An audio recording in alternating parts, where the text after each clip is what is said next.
എല്ലാവർക്കും നമസ്കാരം. അങ്ങനെ നിങ്ങളെല്ലാവരും കാത്തിരുന്ന നമ്മുടെ ഗാർമെൻറ്റ് ടെക് ഇൻഫോ ചാനലിൻ്റെ ആദ്യ എപ്പിസോഡ് ഇന്നിവിടെ തുടങ്ങുകയാണ്.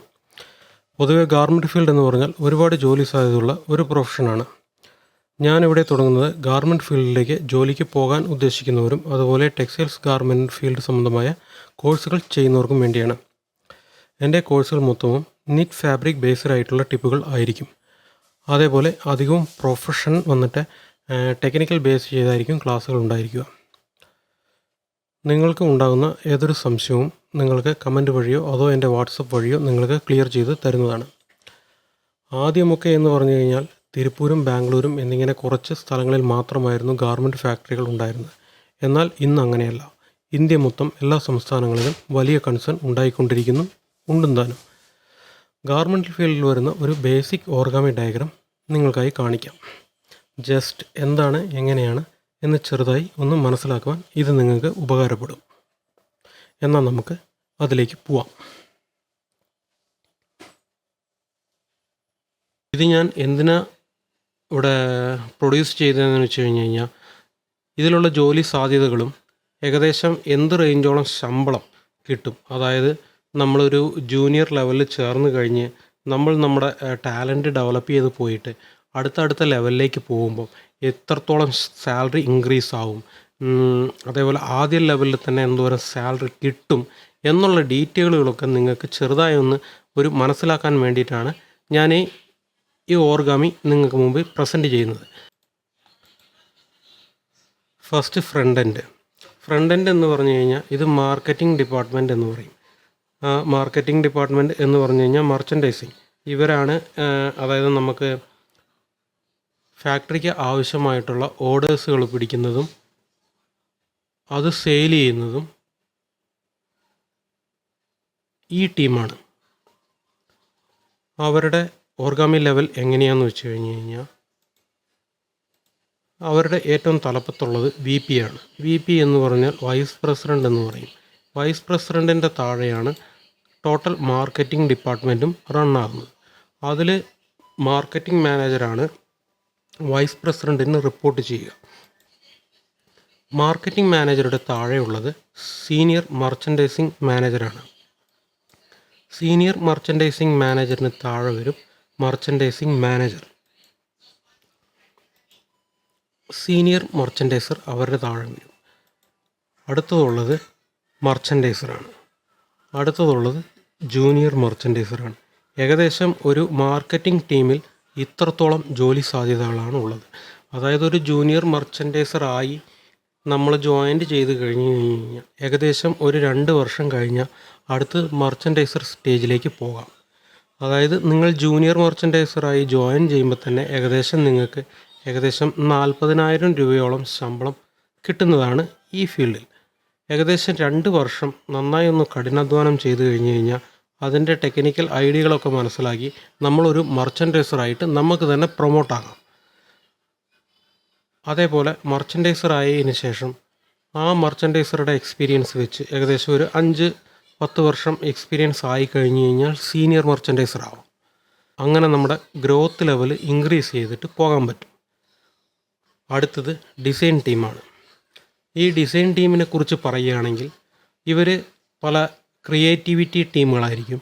അതായത് ഗാർമെൻറ്റ്സിൻ്റെ ഡിസൈൻ ചെയ്യുന്നതും അതായത് ആ സീസണിലുള്ള മാർക്കറ്റിംഗ് ബേസ് ചെയ്തിട്ട് ഗാർമെൻറ്റിന് ഡിസൈൻ കൊടുക്കുന്നത്, അങ്ങനെയുള്ള പരിപാടിയാണ് ഇവർ ചെയ്യുക. ഇവരുടെ സീനിയറായിട്ടുള്ളത് ഡിസൈൻ ഹെഡ് എന്ന് പറയും. ഡിസൈൻ ഹെഡിൻ്റെ താഴെയാണ് ഒരു സീനിയർ ഫാഷൻ ഡിസൈനർ വരിക. സീനിയർ ഫാഷൻ ഡിസൈനറുടെ താഴെയായിട്ട് ഫാഷൻ ഡിസൈനറും വരും. അതേപോലെ ഗ്രാഫിക് ഡിസൈനറും ഉണ്ടാവും. ഇവർക്ക് താഴെയാണ് ജൂനിയർ ഫാഷൻ ഡിസൈനർ ഉണ്ടാവുക. ഇതും ഞാൻ പറഞ്ഞ അതായത് മാർക്കറ്റിങ്ങിൽ എങ്ങനെ ഗ്രോത്ത് നേടുന്നോ അതേപോലെ ഇതിലും നമുക്ക് നേടാൻ സാധിക്കും. ഒരു ജൂനിയർ ഫാഷൻ ഡിസൈനറായി ജോയിൻ ചെയ്ത് കഴിഞ്ഞാൽ ഏകദേശം അതും 30 മുതൽ 50,000 രൂപ വരെ ശമ്പളം കിട്ടുന്ന ഒരു ജോലിയാണ്. അവിടുന്ന് നമ്മുടെ ടാലൻറ്റിനനുസരിച്ച് നമ്മുടെ ഗ്രോത്ത് ഇൻക്രീസ് ചെയ്ത് കഴിഞ്ഞാൽ ഏകദേശം ലക്ഷക്കണക്കിന് ശമ്പളം ഒരു 5 വർഷം കൊണ്ട് നമുക്ക് അച്ചീവ് ചെയ്യാൻ സാധിക്കുന്നതാണ്. അടുത്തതാണ് പ്രൊഡക്റ്റ് ഡെവലപ്മെൻറ്റ് ടീം. ഈ ടീമിനെ കുറിച്ച് പറഞ്ഞു കഴിഞ്ഞു കഴിഞ്ഞാൽ ഇവരാണ് അതായത് സാമ്പിൾ മേക്കപ്പ് ചെയ്യുന്ന ടീം. അതായത് ഡിസൈൻ ടീമും മാർക്കറ്റിംഗ് ടീമും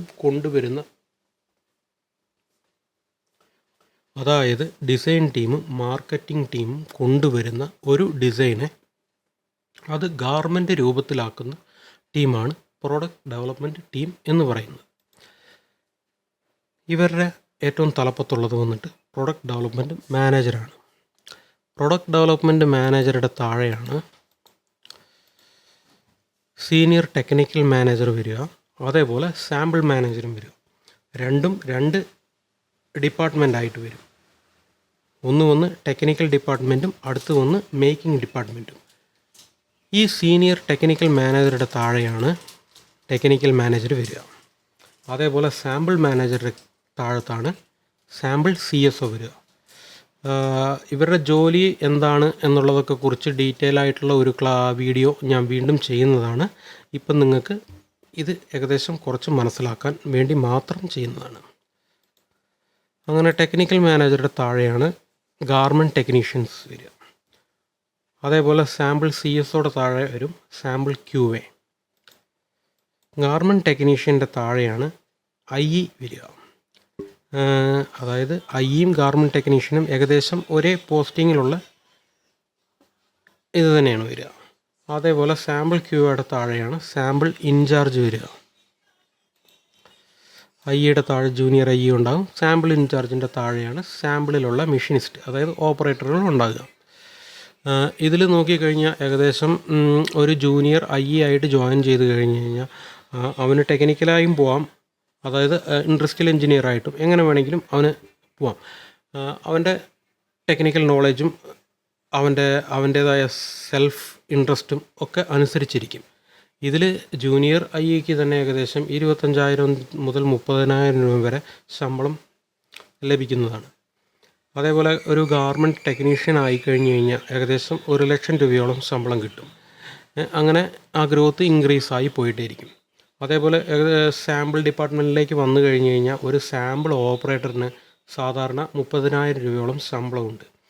അതേപോലെ സാമ്പിൾ QAയ്ക്കും സാമ്പിൾ ഇൻചാർജിനും ഏകദേശം ഒരു 30,000 to 40,000 അകത്ത് ശമ്പളമുണ്ട്. അടുത്തത് വന്നിട്ട് സാമ്പിൾ CSO ആണ്. സാമ്പിൾ CSOയ്ക്ക് ഏകദേശം 60,000 രൂപയുടെ മുകളിൽ ശമ്പളമുണ്ട്. പിന്നെ ഉള്ളത് സാമ്പിൾ മാനേജറാണ്. സാമ്പിൾ മാനേജറിന് ഏകദേശം 1,00,000 മുകളിൽ ശമ്പളമുള്ളതാണ്. അടുത്തതുള്ളത് ഫാബ്രിക് ടീമാണ്. ഫാബ്രിക് ടീമിൻ്റെ പരിപാടി എന്താണെന്ന് വെച്ച് കഴിഞ്ഞാൽ ഇവരാണ് ഓർഡർ പ്ലേസ് ആയി കഴിഞ്ഞ് കഴിഞ്ഞാൽ ആ കമ്പനിയിലേക്ക് ആവശ്യമായ ഫാബ്രിക്ക് ഏത് ലെവലിൽ വേണം, എങ്ങനെ വേണം, എന്ത് GSM വേണം, എത്ര കിലോ വേണം എന്നിങ്ങനെയുള്ള ഇതൊക്കെ ഇവരാണ് പ്രൊഡ്യൂസ് ചെയ്യുന്നത്. ഇവരുടെ ടീമിൽ നോക്കിക്കഴിഞ്ഞ് കഴിഞ്ഞാൽ അവർക്ക് സോഴ്സിംഗ് മാനേജറാണ് അവരുടെ ടോപ്പ് മാനേജർ. അടുത്തത് ഫാബ്രിക് മാനേജർ, അടുത്തത് സോഴ്സിംഗ് എക്സിക്യൂട്ടീവ്, അടുത്തത് വന്നിട്ട് സോഴ്സിംഗ് എക്സിക്യൂട്ടീവ്, അടുത്ത് ജൂനിയർ സോഴ്സിംഗ് എക്സിക്യൂട്ടീവ്, ഇങ്ങനെ പോകും. അതേപോലെ സോഴ്സിംഗ് മാനേജറുടെ താഴെയാണ് ഫാബ്രിക് ടെക്നീഷ്യൻ ഉള്ളത്. അങ്ങനെ ഫാബ്രിക് ടീം. അടുത്തത് പ്രൊഡക്ഷൻ ടീമാണ്. ഈ പ്രൊഡക്ഷൻ ടീമിനെ കുറിച്ച് പറയുകയാണെങ്കിൽ ഇവരേകദേശം ഈ ഫാബ്രിക് അകത്ത് വന്നു കഴിഞ്ഞാൽ കട്ടിങ് മുതൽ അങ്ങ് പാക്കിംഗ് വരെ ഇവരുടെ ടീമുണ്ട്. ഇതിൽ ഇവരുടെ ഹെഡ് എന്ന് പറയുന്നത് ഓപ്പറേഷൻ ഹെഡ് എന്ന് പറയും. ഓപ്പറേഷൻ ഹെഡിൻ്റെ താഴെയാണ് minus manager, factory manager, QA manager, IE manager. ഇതിൽ മൈൻ്റനൻസിൻ്റെ താഴെയാണ് മെക്കാനിക്ക്, ഇലക്ട്രീഷ്യൻ, ഹൗസ് കീപ്പിംഗ് ഇവരൊക്കെ വരിക. അടുത്ത് ഫാക്ടറി മാനേജറുടെ താഴെയാണ് line manager, line incharge, style launcher എന്നിവർ വരിക. അടുത്ത് QA മാനേജർ. QA മാനേജറുടെ താഴെയാണ് അസിസ്റ്റൻ്റ് QA മാനേജർ വരിക, NQA വരിക, QA വരിക. അടുത്തത് IE മാനേജറാണ്. IE മാനേജറുടെ താഴെ കുറേ IE എക്സിക്യൂട്ടീവുകളുണ്ടാവും. ഇങ്ങനെയാണ്. ഇതും ഇതേപോലെ തന്നെയാണ്. ഇപ്പം നമ്മളൊരു QA ആയിരിക്കും, നമ്മൾ ആ QA എന്ന് പ്രൊമോട്ടായി NQA ആകണം. NQA എന്ന് പ്രൊമോട്ടായി അസിസ്റ്റൻറ്റ് QA മാനേജറാകാം. അങ്ങനെ ആ ഗ്രോത്ത് ഇതേപോലെ എല്ലാ ഡിപ്പാർട്ട്മെൻറ്റിലും അതേപോലെ നമ്മൾ ഗ്രോത്ത് വളർത്തി കഴിഞ്ഞാൽ നമുക്ക് നമ്മുടെ അതായത് ലൈഫിലെന്ന് പറഞ്ഞു കഴിഞ്ഞാൽ ഗാർമെൻറ്റ് ഫീൽഡിൽ നല്ലൊരു പാക്കേജിൽ നമുക്ക് ജോലി നേടിയെടുക്കാൻ സാധിക്കും. ഇപ്പം ഞാനൊരു എക്സാമ്പിൾ പറയുകയാണെങ്കിൽ ഒരു NQAയുടെ സാലറി ഏകദേശം 60 മുതൽ 90,000 രൂപ വരെ ഉണ്ടാകും. അപ്പോൾ അതിനനുസരിച്ച് നമ്മൾ ഗ്രോത്ത് വലുതാക്കി കഴിഞ്ഞ് കഴിഞ്ഞാൽ നമുക്ക് അതിൻ്റേതായ പ്രയോജനം ഉണ്ടാകും. ഇത് ഞാൻ എന്തിനാ ഇവിടെ ഇട്ടതെന്ന് വെച്ച് കഴിഞ്ഞാൽ നിങ്ങൾ ഈ ഫീൽഡിലേക്ക് വരികയാണെങ്കിൽ ഇത് എങ്ങനെ എത്രത്തോളം സാലറി കിട്ടും, എങ്ങനെയാണ് ഇതിൽ ഗ്രോത്ത് ഉണ്ടാവുമോ, അങ്ങനെയുള്ള സംശയങ്ങളൊക്കെ ഒന്ന് മാറിക്കോട്ടെ എന്ന് വിചാരിച്ചിട്ടാണ് ഞാൻ ഈ ഒരു വീഡിയോ ഇട്ടത്.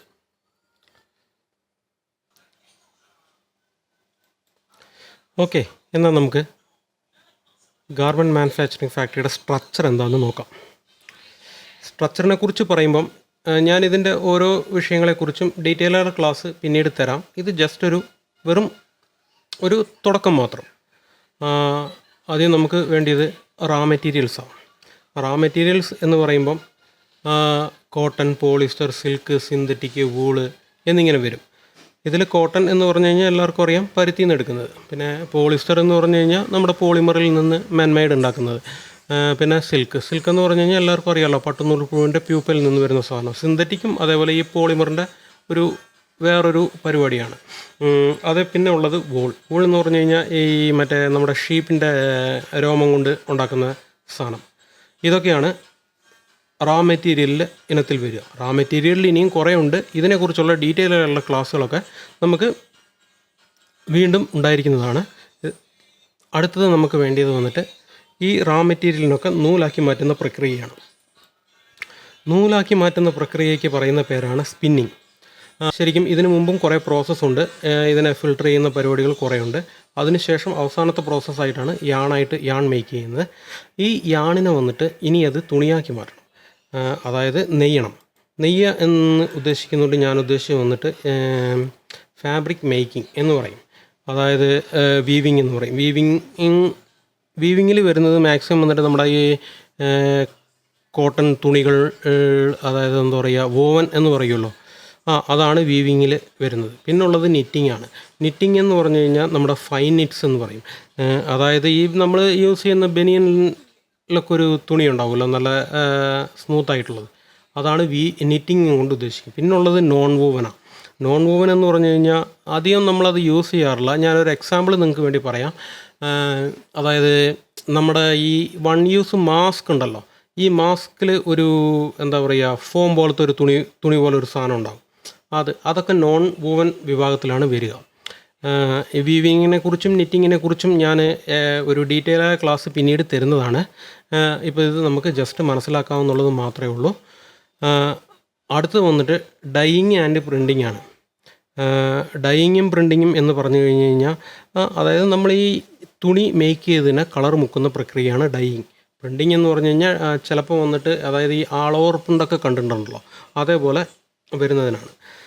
ഡൈയിങ്ങിലും അതേപോലെ ഡൈയിങ് കഴിഞ്ഞ് കഴിഞ്ഞാലും കുറച്ച് പ്രോസസ്സിംഗ് ഒക്കെ ഉണ്ട്. മറ്റേ എന്താ പറയുക, കോമ്പാറ്റിങ്, സെൻറ്ററിങ് എന്നിങ്ങനെയുള്ള കുറച്ച് പ്രോസസ്സൊക്കെ ഉണ്ട്. അതൊക്കെ കഴിഞ്ഞിട്ടാണ് അതായത് നമുക്ക് നല്ല മടക്കി തേച്ച തുണി പോലെ നമ്മുടെ കയ്യിൽ കിട്ടുക. അങ്ങനെ അതും കഴിഞ്ഞ് കഴിഞ്ഞാൽ അടുത്ത പ്രോസസ്സാണ് നമുക്ക് വന്നിട്ട് ഗാർമെൻറ്റ് ഫാക്ടറിയിൽ നടക്കുന്ന പ്രൊഡക്ഷൻ, മേക്കപ്പ് എന്ന് പറയും. ഇത് വന്നിട്ട് എങ്ങനെയാണെന്ന് വെച്ച് കഴിഞ്ഞാൽ കട്ടിങ് മുതൽ പാക്കിംഗ് വരെ മേക്കപ്പിൽ വരും. അതായത് ഫസ്റ്റ് വന്നിട്ട് ഫാബ്രിക്ക് കട്ട് ചെയ്യുക, രണ്ടാമത് അതിൽ പ്രിൻ്റോ എംബ്രോയ്ഡറി ഉണ്ടോ എന്ന് വെച്ച് കഴിഞ്ഞാൽ അവിടെ കൊടുക്കുക. അത് കഴിഞ്ഞതിന് ശേഷം ആ പെരിഫറൽ വർക്ക് കഴിഞ്ഞതിന് ശേഷം അത് വീണ്ടും ഫാക്ടറിയിലേക്ക് ഇന്നായതിന് ശേഷം അതിനെ ഗാർമെൻറ്റായി മേക്ക് ചെയ്യുക.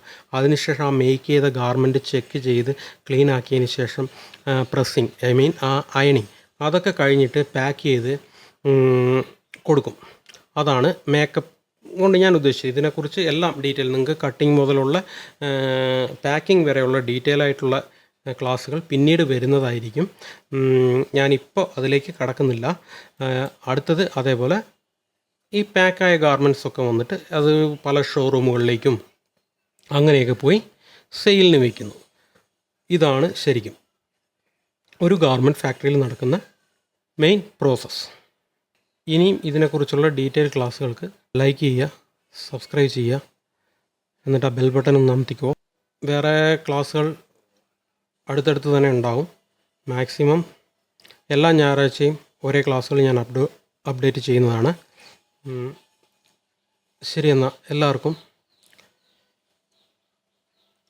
ഗാർമെൻറ്റ് ടെക് ഇൻഫോ ചാനലിൻ്റെ നന്ദി രേഖപ്പെടുത്തുന്നു. Thank you. ബൈ.